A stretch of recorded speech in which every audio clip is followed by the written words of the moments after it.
when we look at 2 Corinthians chapter 1, verse 20, we know that all the promises of God are yea, and in him, amen. All right. So we established that all the promises of God are yea and amen. Okay. All right. But here's the thing. The enemy knows that if he can discourage you, from believing the promise, that he can get us out of alignment.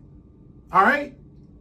If he knows that he can discourage you, he knows that he can get us out of alignment. How do I know this? How do I know this? Let me give you some scriptural reference. When we look over in Matthew chapter 4, particularly at verse 6, but when we look over in Matthew chapter 4, we know that to be the temptation of Jesus. Here it is. Jesus goes into the wilderness after being baptized by John the Baptist. He goes into the wilderness for 40 days and 40 nights, and he's fasting. But when he comes out, here it is, Satan is tempting him, all right? So then when we look at verse 6, we look at verse 6 of Matthew chapter 4, it says this.